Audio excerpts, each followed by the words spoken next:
Welcome to 1 Million Cups. This is a really great crowd today, and we're excited to have you. Evangel is here for the first time. They're going to be visiting with us, so I'm really excited about that. Who is here for the first time? Woo! Look at this. This is awesome. How many of you are entrepreneurs? Very nice. Very nice. I'm one too, so it's a hard job. We have some really great presenters here this morning. We have little different presenters too, and I'm excited about them. I have Laura and Megan from Arts and Letters.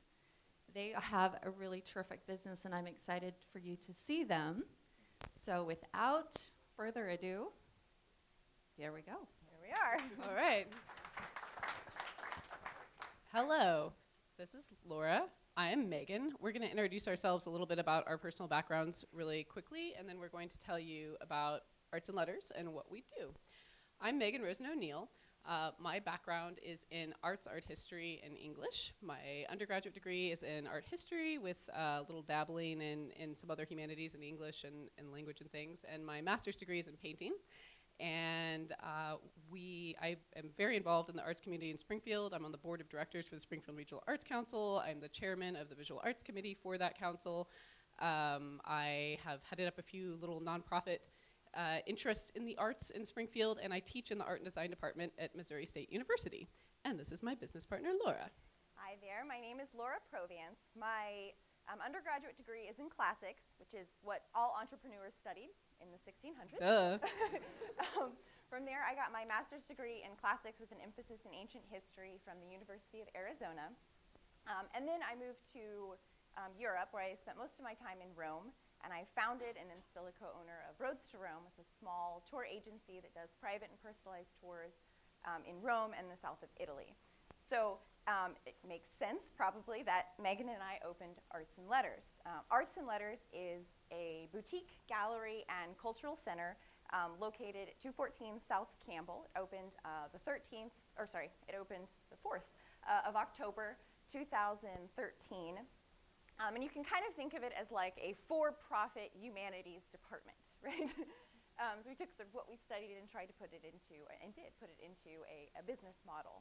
So as a gallery and boutique, we specialize in locally or regionally made goods. We have locally made art, jewelry, so some of the jewelry that we're sporting today, home decor, unique gifts, but we go a little bit further, and as a sort of a cultural center, since I'm European, I'll say, as a sort of cultural center, we offer language lessons. So we have lessons in French, Italian, and Latin, which I'll tell you more about as we go on. We host events. So we've had book readings, album releases, a fashion show, so really a sort of a wide variety of those kind of events. We offer a space where consumers, where people looking to buy products can find locally made goods all together, and where artists and craftsmen can show off their goods and all together, so we can see the really magnificent things that people in the area are doing. So in that regard, excuse me, I don't have the belted microphone. I'm holding it. I'm not a morning person. In that regard, we do engage in some community building. And one of our largest events that we participate in every month, which I hope a lot of you have heard of, it's been around for about 20 years in Springfield. It's the First Friday Art Walk. Anyone a regular at First Friday Art Walk or familiar with it? Yeah, because it's awesome, and you should all do it. So we are one of the venues for First Friday Art Walk, and we've been open, as Laura said, a little over a year, and we actually enjoy some of the highest traffic levels for that event of the galleries, which is really fantastic since we've not been open very long. So in our space at 214 South Campbell, near the corner of Campbell and McDaniel, we have two gallery walls. Our first one we just call the gallery wall. It's 53 feet long, and on that wall we feature a different solo artist every month.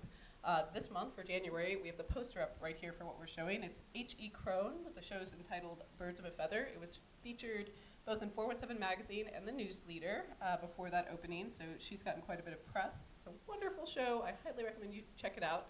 Then our other wall where we display work is called the Salon Wall, and we just have a medley of different local and regional artists of different media on that wall. So there's If the solo artist for that month isn't quite your jam, not quite your taste, then you can go over to the salon wall, and we have a whole bunch of different things for you to check out. Coming up in February, our featured artist on the gallery wall is Dusty Campbell, doing a series on custom hand-drawn tarot cards, which is pretty rad. And on the salon wall, we're featuring a special exhibit that we borrowed from our friends at Lemon Drop called the Post-it Show, which is tiny art on Post-its, super affordable, super accessible, and it's very cool. They're $2 a piece, so you can start a mini art collection next month during First Friday Art Walk at Arts and Letters. Every Art Walk, we also feature a local tasting. Here we have Copper Run Distillery. They're actually going to do the tasting for February. We featured all the local breweries and wineries as well, and we always have live music. So it's a great event, 7 to 10, every first Friday of the month. So I mentioned earlier our language lessons, and as I promised, I'll tell you a little bit more about them. So we have at this moment lessons available in French, Italian, and Latin, taught by myself, I know, for people of all ages. At the moment, we have only private lessons for children, though we hope to expand into small group lessons. And we actually began our newest section of Italian for beginners last night, so it's not too late if you want to jump in. It will be every Tuesday from 6 to 7:30. And we keep these lessons very small so that we can sort of learn the individual needs of everyone involved, and so that we can build up a sort of a small community so we can focus on communication, because obviously, what's the point of language? Communicating. So we want to make a scenario where that's as easy to bring out as possible. But we don't just offer language lessons. We have figure drawing once a month, alternative figure drawing, so traditional nude and clothed figure drawing for the more modest out there, that's led by Megan Rosen O'Neill. We've had 2 sections. I'm not the one that's naked. No, I'm the one she's teaching. the one that's, yeah. Unless that would make more of you sign up, then yes. We've had 2 sections of illustration taught by sort of local legend, Gary Bedell, a very accomplished artist. Coming this spring, we will have a needle felting workshop led by Danny Ives of Good Natured. She makes phenomenally cute little needle felted animals. And then this summer, we're very excited to announce that we're going to sort of expand something we had last summer, which was a sort of a day camp for kids, if you will, called Process and Source.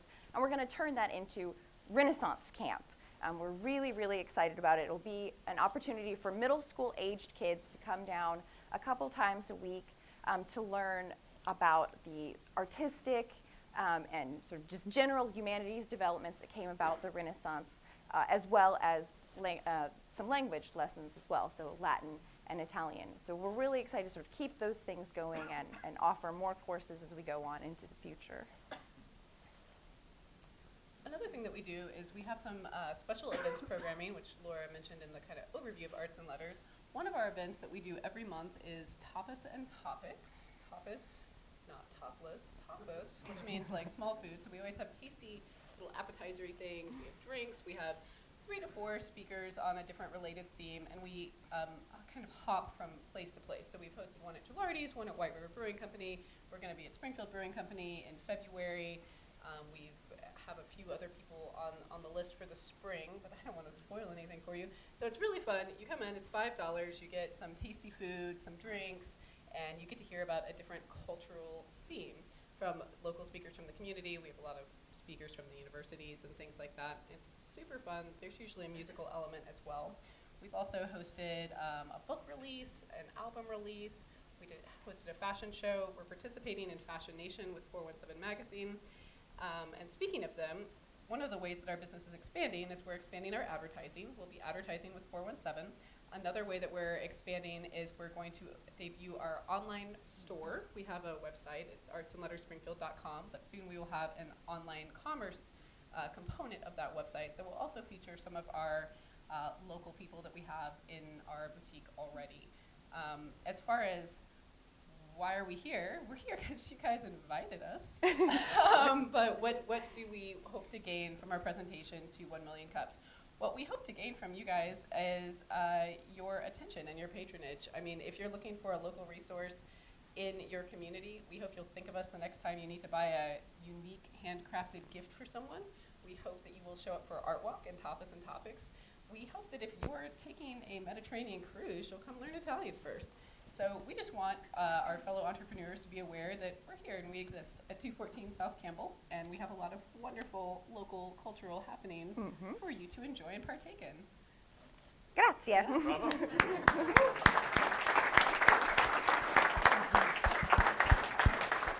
Okay, guys, we'll open it up for Q&A. You can just raise your hand, and I'll bring you the microphone. Don't be shy.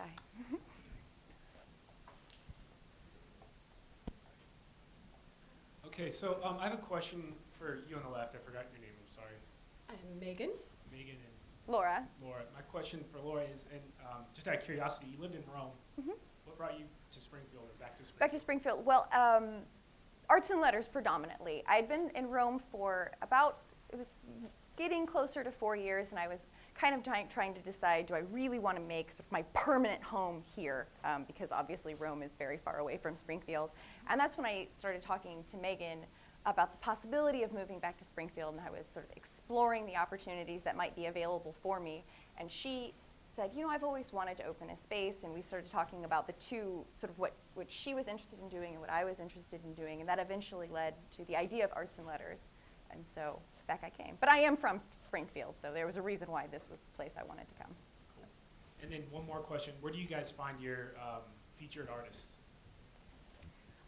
That varies a lot. When we were first opening, we planned out and scheduled our first year of featured artists to start. And I've been really involved in the Springfield area arts community for a long time, so I had no shortage of people that I was excited about featuring. Since then, we've had so many people approach us and want to show in our space because we have great traffic. We have one of the largest undisturbed, not broken up walls in the area.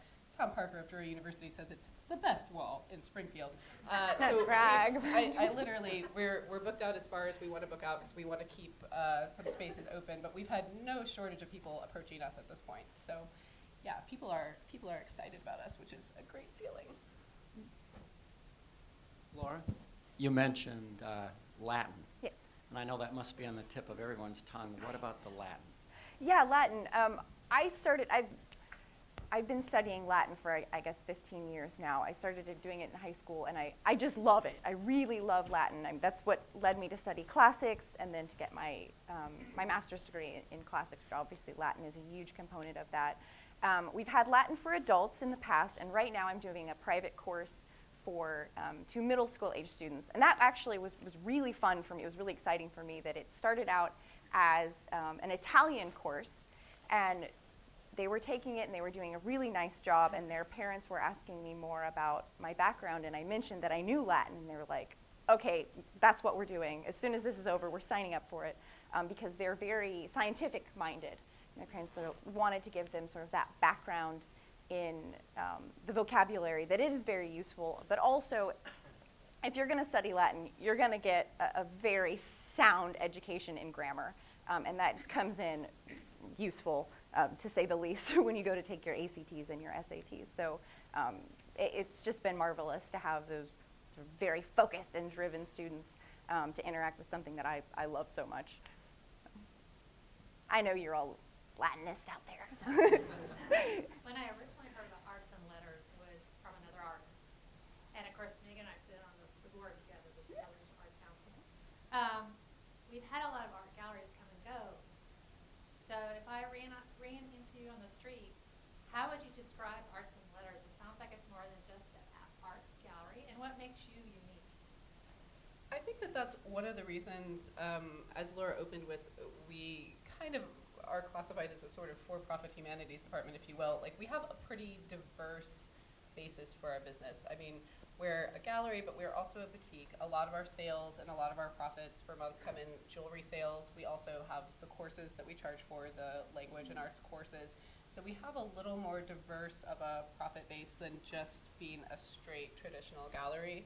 We also do a lot of commission work, both for artistic commissions and also custom clothing, custom jewelry, bridesmaids, headpieces and jewelry and things. So we have I think that part of our success and our staying power, at least over the first year, has been that we have a diverse grounding. I also think that because I'm an artist and I've worked in this community from the other side and presenting my work to other spaces, we're very artist friendly. We're very accommodating.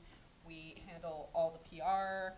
We help with anything they need help with, and we try to really accommodate our artists. We also have a lower commission rate than most other galleries in the area for our artists, which kind of is another, you asked how we draw a lot of artists, that's one of the reasons.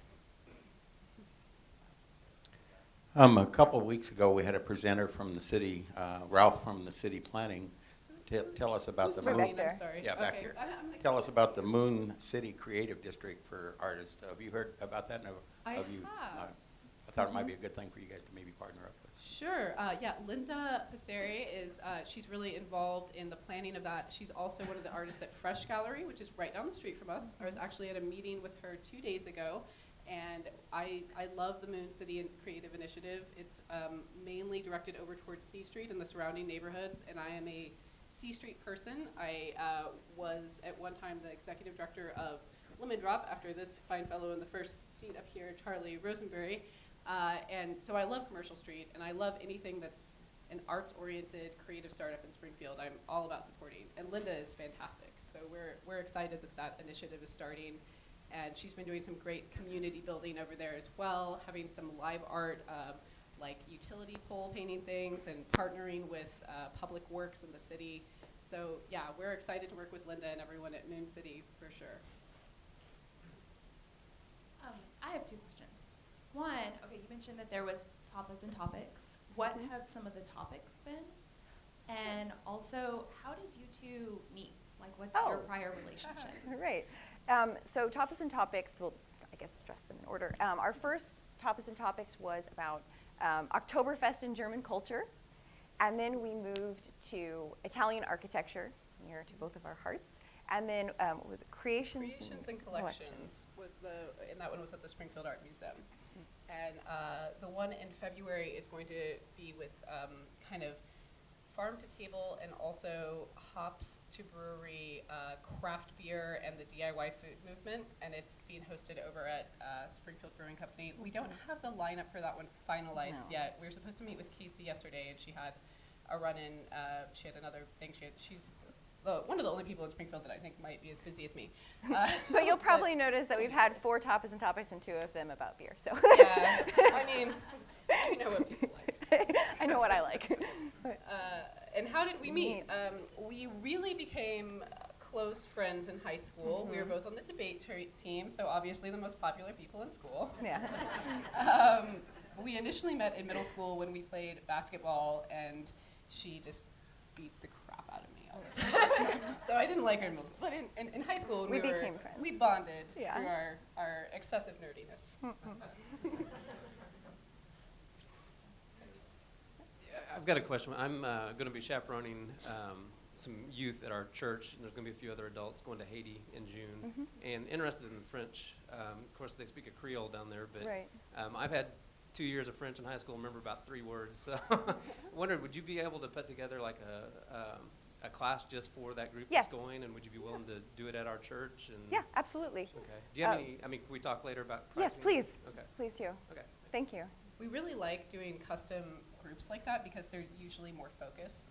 So if there's like a group that is taking a trip with your church or your community center to Italy or France or something, we would love to talk to you because that's a really focused tight group. It's fun, and there's lots of people that are going to be around each other a lot to practice with. So that's an ideal scenario for us. Guys, what keeps the doors open? What is the one activity that you do that keeps your business moving?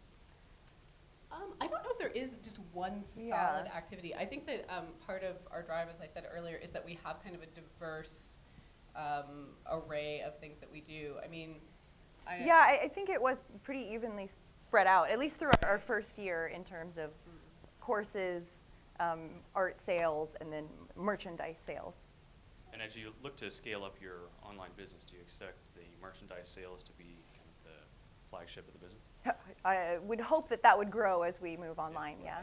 For the online component, I think probably merchandise will be more, and that's our online store is something set up a little bit like it's Etsy in that we're offering it to our merchants we already represent for a fee, and it's a staggered fee depending on what they need. Like if they need a just space to show their things online, that's one thing. If they need a photographer to shoot their work for them, that's another thing. If they need a graphic designer to do their branding. So we have kind of an all-inclusive package that has different levels of participation.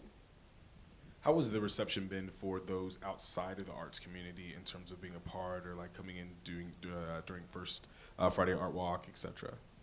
Right. I would say that the people who have participated in our courses, aside from illustration and figure drawing, those people have not come from the arts community. So we have had pretty good reception. Obviously, with Megan having lived here, where I was off, and being a member of the arts community, those are probably the people that heard of us first, but I think it has been a pretty welcome reception. And right now, a lot of people are interested in locally made goods. It's sort of a new movement, and we're happy to be a part of it. I got a question for you guys. Sure. We typically talk about scaling, and it's a pretty vague, anonymous word here, and a lot of the companies are looking for really rapid, quick growth. We run 1 million cups as a startup, and that does not fit our model. We look for sustainable, long-term, slow and steady growth. It seems like this may not apply to arts and letters. Can you tell us a little bit about like your overall growth plan, 3 to 5 years? Do you want rapid, huge growth? Can you facilitate that, or is it more just kind of a steady, localized thing? I think steady.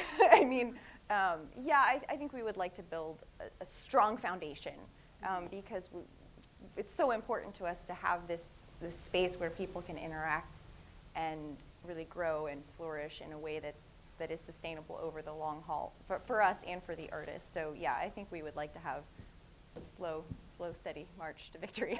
We want to grow in terms of our exposure and who is utilizing our services and coming to us to do their Christmas shopping and seeing us as a resource.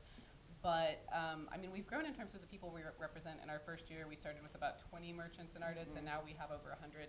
So we've expanded a lot, but we aren't particularly interested in this storefront in expanding who we represent outside of the region. I mean, we really specialize in locally handmade and regionally handmade products. I mean, if you want to franchise Arts and Letters, Devin, I'll let you in on the. Yeah, we'll talk to you about that. Obviously, art and culture are both something that you're passionate about, but how did you move from that being your interest to realizing that Springfield would be a good place to grow that into a business and that the community would kind of jump on board with you? I mean, again, that's something I was really involved in the arts scene, if you will, in Springfield for quite a long time before we opened Arts and Letters.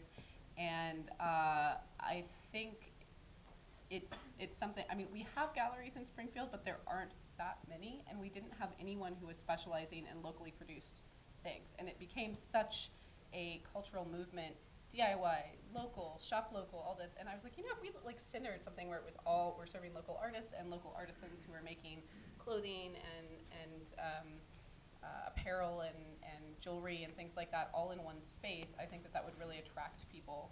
And I also, when I was, you know, prior to this, had people coming to me and asking me, like I was sort of an arts message board, which I guess I kind of am, where can I sell my awesome metalwork, hand lapidary earrings? And I was like, well, I would love to sell those for you. Let me open a gallery. So I think that, you know, it was kind of a short step for me at least.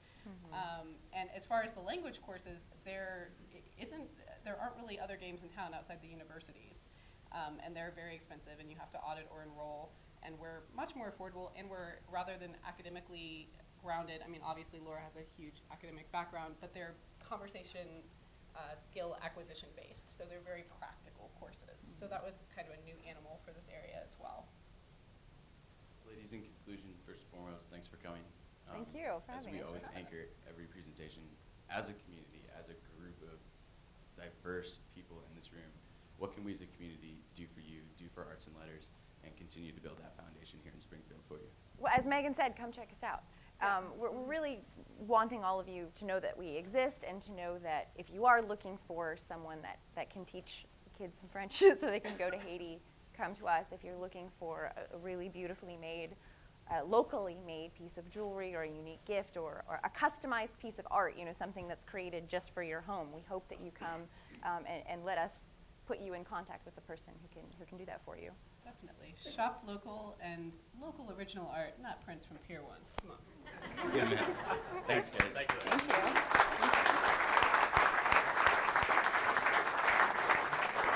And my mic is turned off. Okay, halfway through, it's time for announcements. I'll give each of you guys a chance. There are a few spots over here. The door is like overflowing. Any of you guys that are almost outside, you're welcome to come in and grab a seat. In the middle, I'll just give you guys a heads up to some things going on in our community.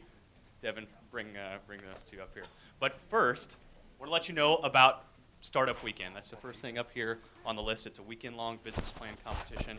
I'm wearing the T-shirt today. It's not just because I lack professionalism. I just wanted to let you guys know that Startup Weekend is going on. That was a joke. But 1MC decided to sponsor. If you go to the website, Startup SGF, you can use the promo code 1MC to receive 50% off of your ticket. That's a heads up to all of you Evangel students that are in here. Students already received 50% off. This will be the best chance to experience entrepreneurialism and a startup culture and get fully immersed that you've ever had before. So we decided we'd do a little bit of a giveaway today. Who brought a friend today? Brought at least one friend? You can raise your hand. Who brought two? Who brought two? Yeah, that doesn't count. Who brought two? Anybody? Yes, right there. We'll give her a T-shirt. Yes, definitely. Thank you, bravo. Thank you. What was the other question?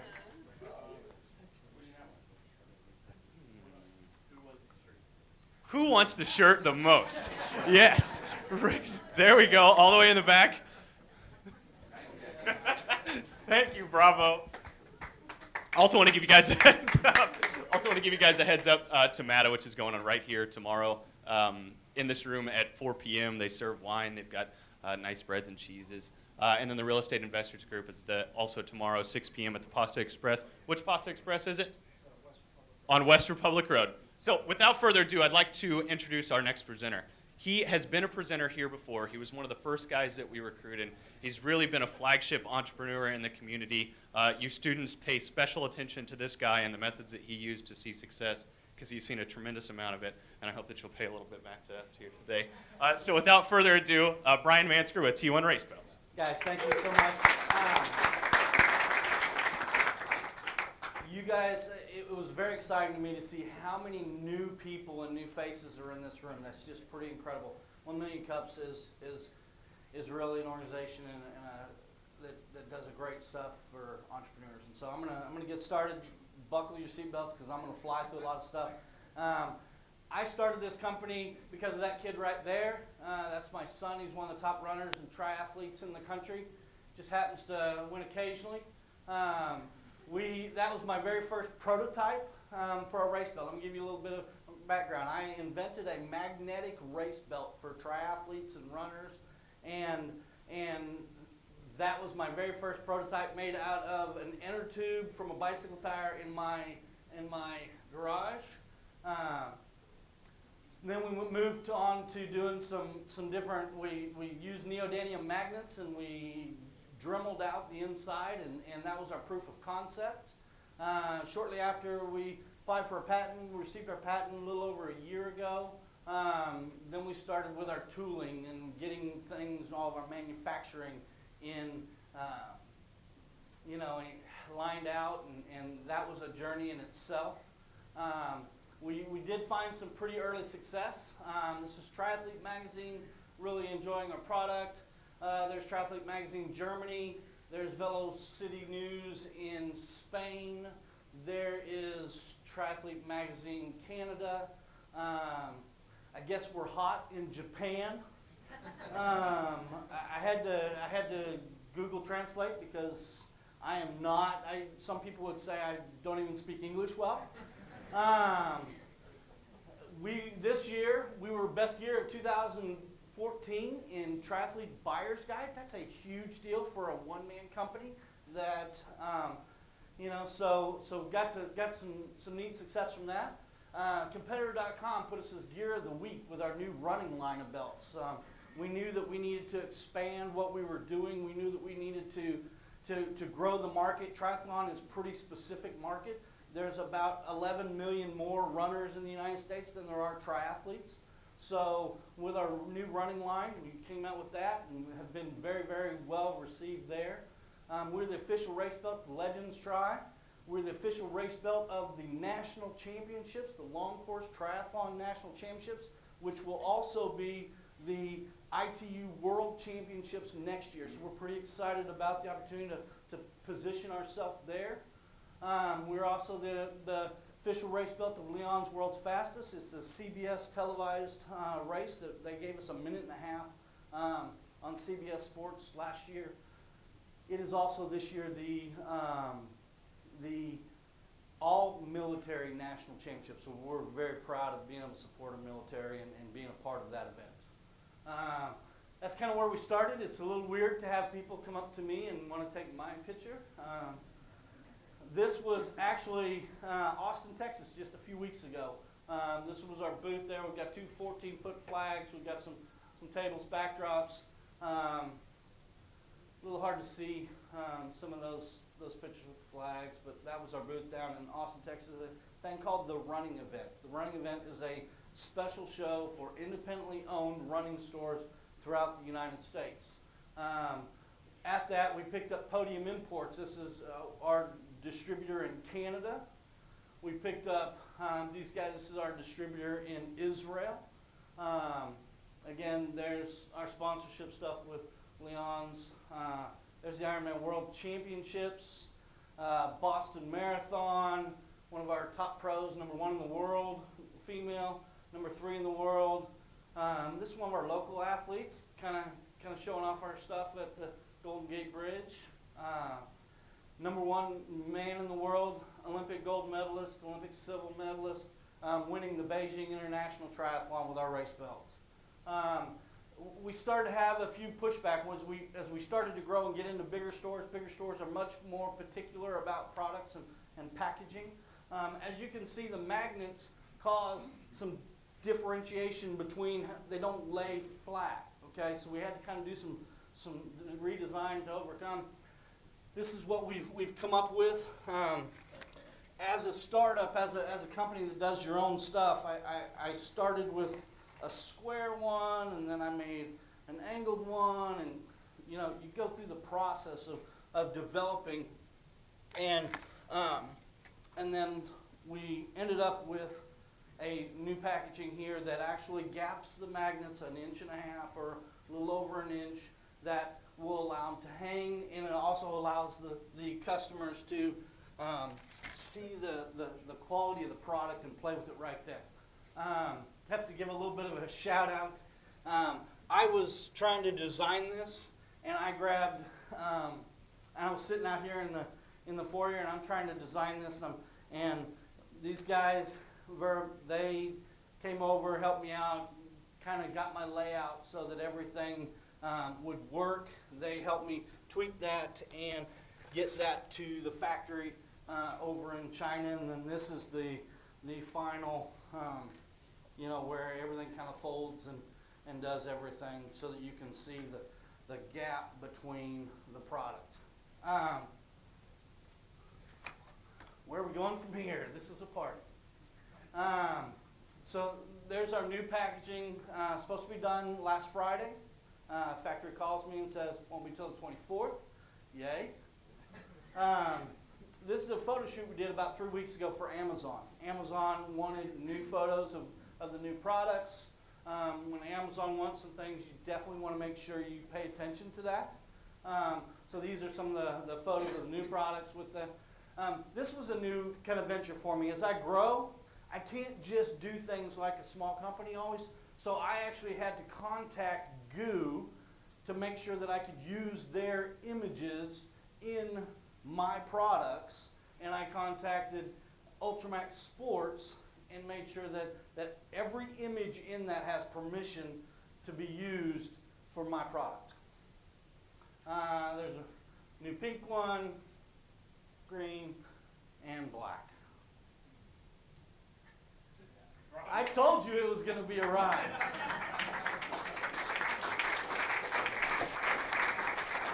Let me pass around a few of these as people are asking questions. People can look at the product. we have pioneered a new polymer gripper system that no one else has. And it is being extremely well received. At that running event, it was pretty exciting. Not only did we pick up distributors in Israel and Canada, but we picked up some stores like Luke's Locker, which is in the Dallas, Texas area. Luke's Locker has 10 or 15 locations, and Fit to Run has another 17 locations, and so we continue to grow and look at what we're doing.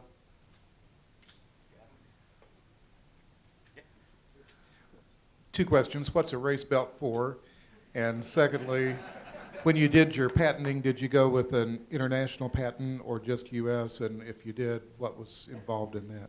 Well, on the first one, a race belt holds your race number for when you're racing, so you don't have to poke holes in your shirts. And it also can carry fuel for you when you're running, like energy gel, goo, different things you would eat while you're running, so that you can continue to run at a fast pace. There is no such thing as an international patent. You have to actually go and get patents in every country that you want to protect it in. And the answer is no, I didn't. I got my patent here in the United States. I used a company called Lathrop & Gage here in town. They do a great job. If you believe in what you're doing, I think most people would say that you'd be a fool to try and do a patent by yourself through one of those online retailers. Let somebody who that's all they do take care of you and protect you. So, pretty exciting. How much and how long was the patent process? How much and how long? The patent process took me not quite 2 years. And the patent process can cost you, you're going to start out in the thousands and go up from there, depending on what you want to do and how much you want to spend. So a standard patent is probably going to run you $35,000 to $5,000, and utility patents can run hundreds of thousands. So it just depends on how particular your product is and what they have to go through. I know that there you go. I know there are a lot of serious runners out there that will actually insert a microchip to time their races. Is there a reason why you guys have not done that, and have you given that any consideration at all to attach that? Yeah, the microchip thing is a little bit of an issue because every race director uses a different type of timing system that uses a different chip. So there is no one standard chip that you can put inside the belt to make that. And because of that, all the race directors supply chips on the numbers and chips on their shoes anyway. So it's not an extra expense that I feel like we need to start to look at until we get, if it was across the board standardized, it'd be a whole nother ballgame. So 2 questions here. So obviously being more towards triathlons, is the belt, does it float? And then the second question, in regards to how many prototypes did you have to go through before you finally found the right one? Prototypes, I went through probably 15 or 20 prototypes to find the right one. No, it doesn't float, but you don't wear it in the swim. You do it during transition, you put it on during transition, and that's where the speed of the magnets come in.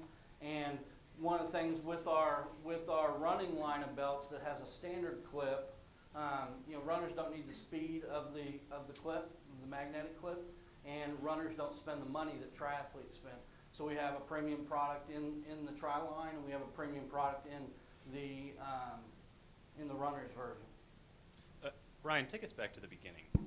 You recognized a problem because your son was a triathlete and he was having problems in transition. Yep. It took too long to get the belt off. So take us back to what we would call the minimally viable product. What did the first ugly prototype look like? What did it do? And how has the product grown and functioned from there? Our very first product, like I said, the first prototype was that magnetic on a rubber, it stuck together, it looked terrible, and it weighed a ton. you know, it wasn't until we really started honing that. I got my friend Scott Bybee. Some of you guys may be familiar with ESC Engineering, amazing engineering firm, great guys there that really got involved and helped me. And one of the things that I will tell anybody in this room, that you are not going to do it yourself. You know, if you need to rely on people that have the expertise and around you to make a great product. What was the other question? There was two parts of that, wasn't there? How did you begin adding functions? Oh, well, a lot of that just comes out of necessity. I mean, when we started noticing that most women, their race belts would ride up on them as they run because their hips are a little wider and they get these little narrow waists, and so as they run, their race belts ride up. And we looked at Under Armour's headbands that they use, and they use a silicone polymer in their headbands so they don't move around, and so we incorporated that into our newest line of belts. And so no matter if you have a one-piece tri-suit, a slick suit, whatever it is, it stays put, and it's very comfortable, and which has given us a huge foot in the market. I'm wondering what some of your greatest challenges have been, maybe pick one, and how you overcame it. And I'm also curious about what your background was before. My background is in video production. I produced TV shows and motion graphics and video announcements for James River, that little country church just off the side of the highway out there. And you know, I did that for several years. I also, so my background was in video production and communication. Okay. One of my biggest challenges is always dealing with money, because it always takes longer than you thought, and it always costs more than you thought.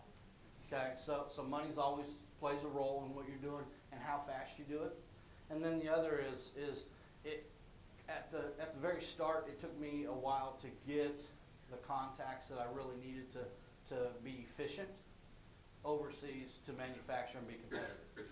Now that I have all those contacts, I can throw out an email or pick up the phone. Some sleepless nights because they're working in the middle of our night. And so, but now we have distributors in 11 countries, and so I kind of get used to that. Where if it's Israel or Australia or wherever, you do what you need to do to get the work done. Brian, thanks for coming back today. It's always good to hear from you. The first time you presented, you spent quite a bit of time also talking about some of the other things that could be used with the belt itself, or excuse me, the buckle itself, and some other things you're really kind of looking at doing. Have you decided to really focus on the belts, or are you still looking at diversifying and using it in other places?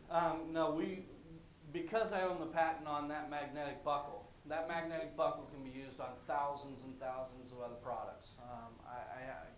I can't tell you how many people say, "Hey, that would go great on this," or "That would go great on this." And so we actually started a new LLC, Better Buckle LLC, to start to look at that diversification and how we can use that product and maybe even license that product to other companies who are already using buckles in different ways. But first and foremost, right now the race belt's paying for everything else. So we want to make sure that we continue to stay focused on that branding and making sure that we're doing everything we can to push that ball forward.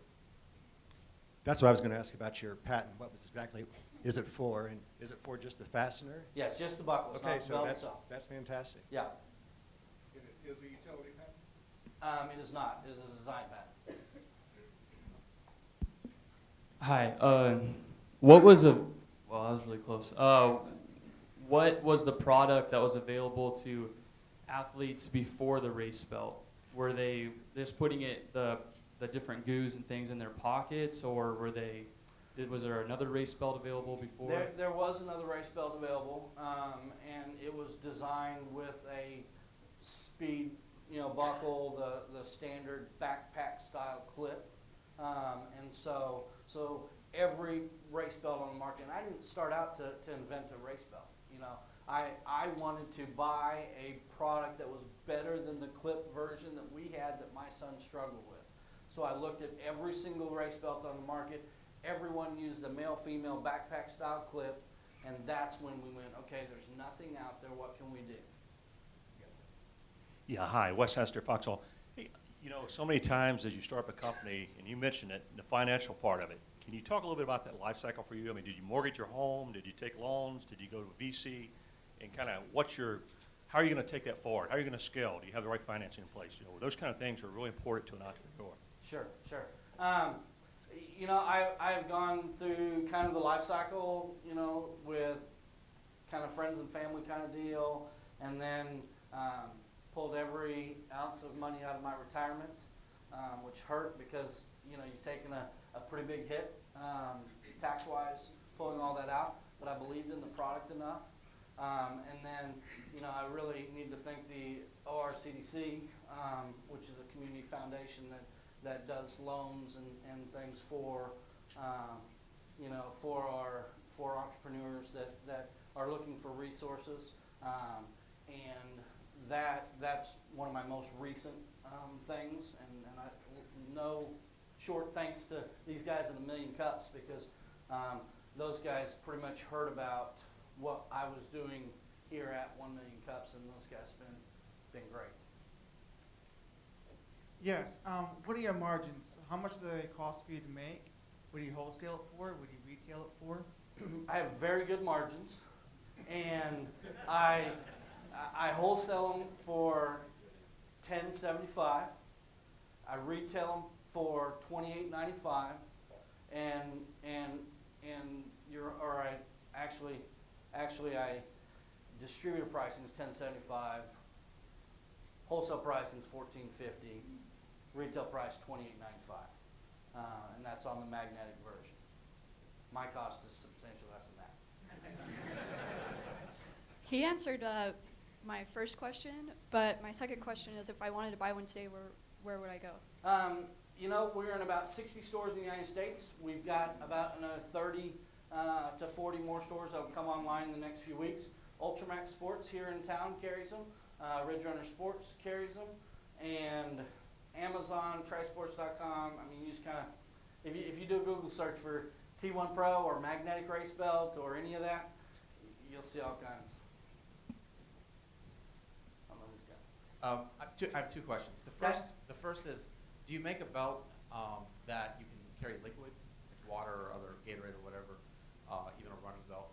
And then the second question is, how much weight can the buckle hold, like if you're using it in a different application? Sure.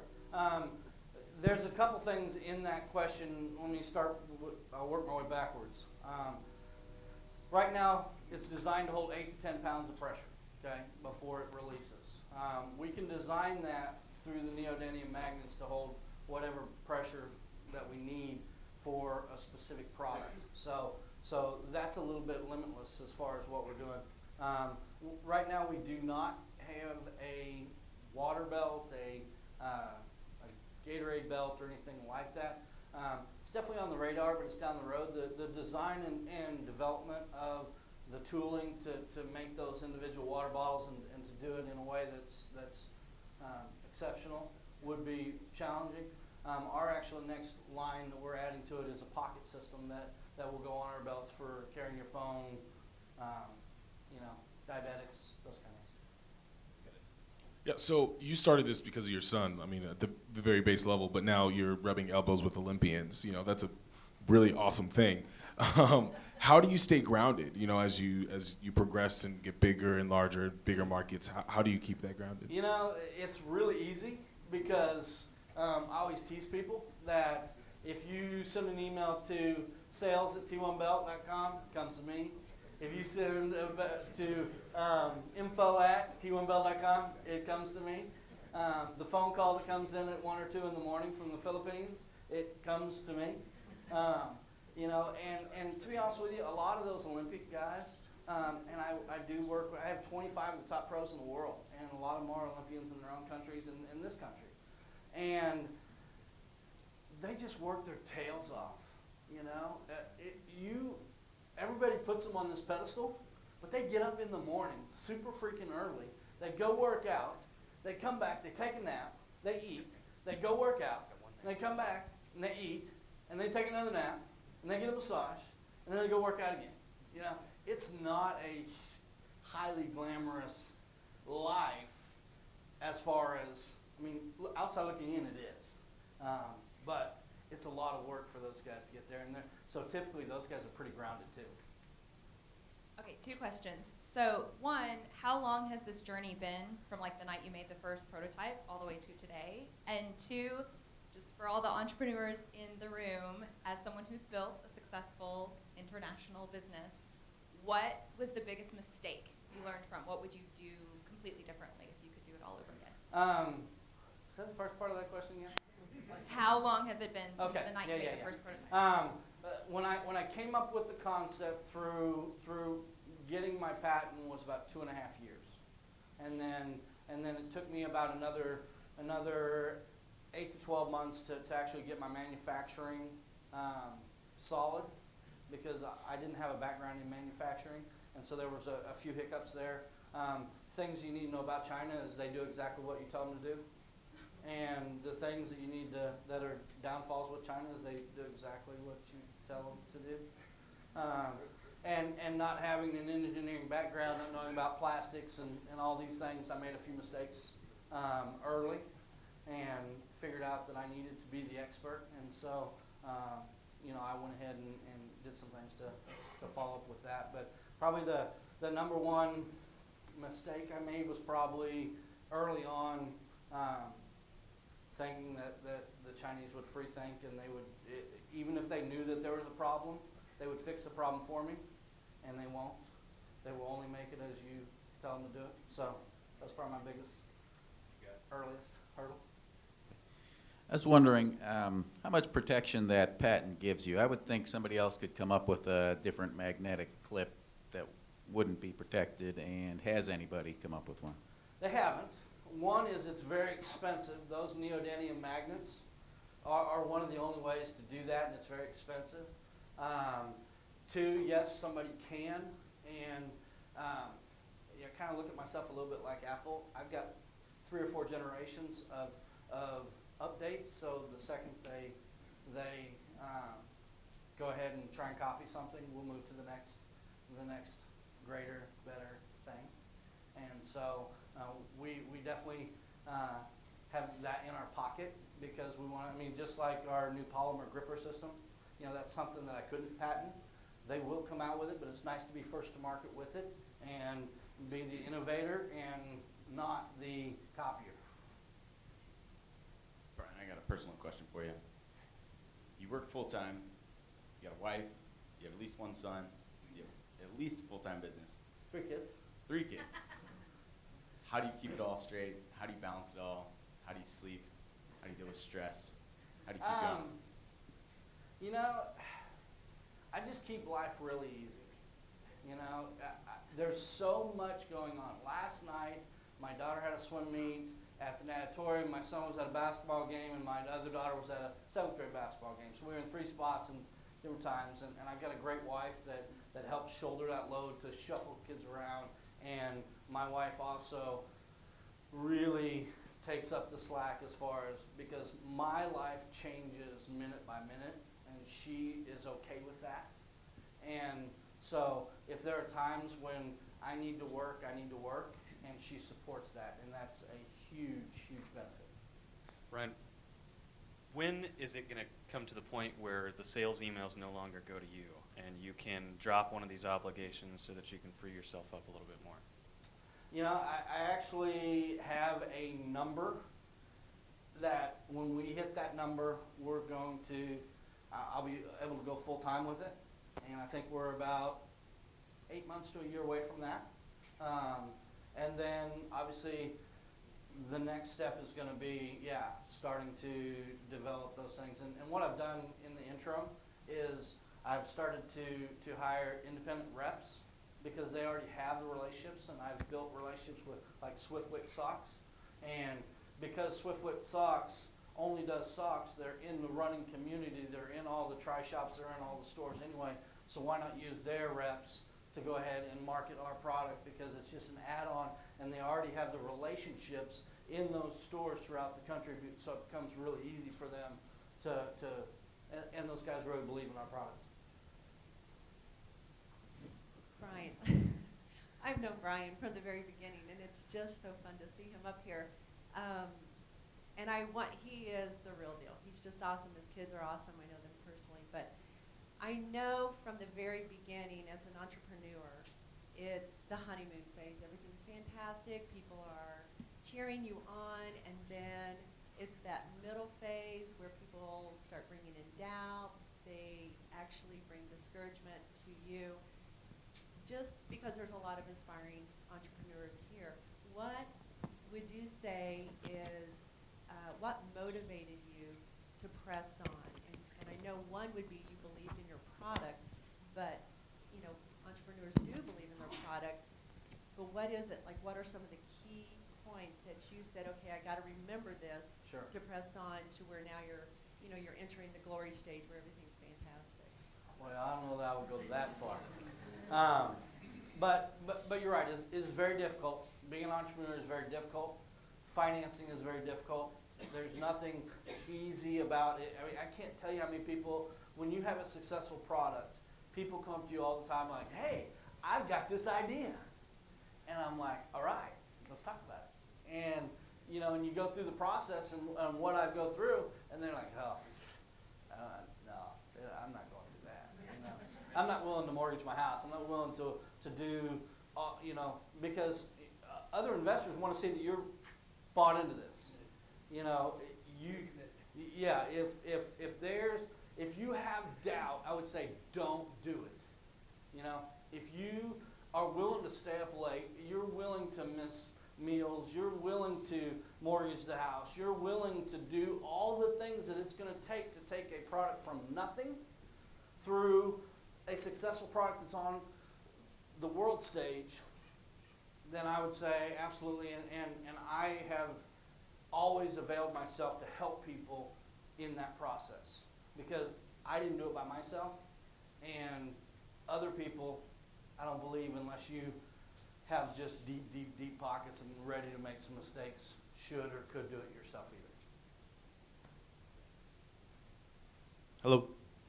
Since we all personally know you, can we all buy this product without the belt?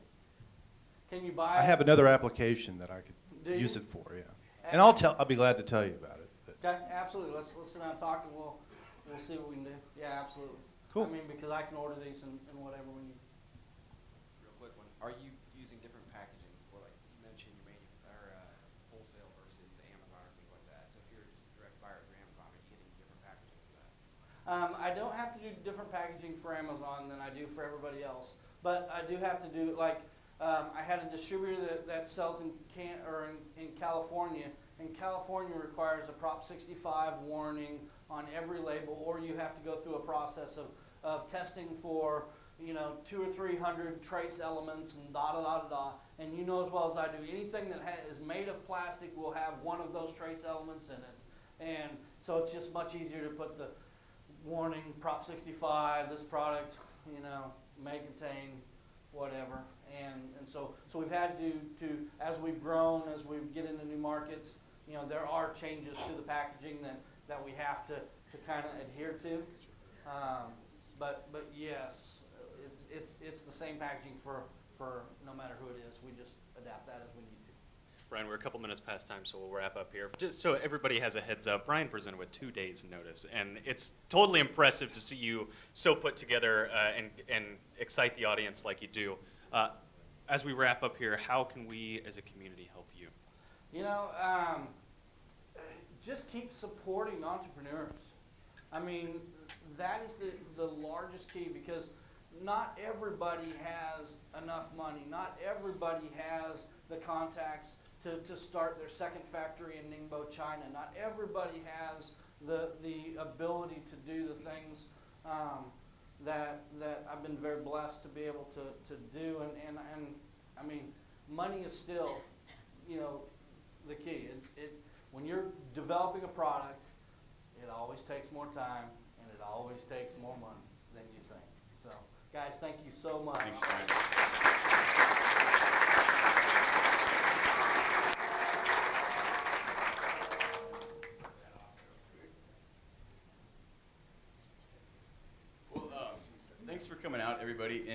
Brian really alludes to, supporting entrepreneurship is what we are here for. Like, simply, if you look at the back row, we pack this room out every single week. I can't believe how many people show up here since February 26th of 2014. It's been absolutely amazing, and now the Evangel class is here. Who's from Evangel? Could you guys just raise your hands real quick? Well, welcome. We really appreciate you guys coming. Last semester, Michelle Granger's entrepreneurial class was here. They had scheduling conflicts, so they weren't here this semester. I think they're going to pick up in the fall of next year, and Evangel class will be here.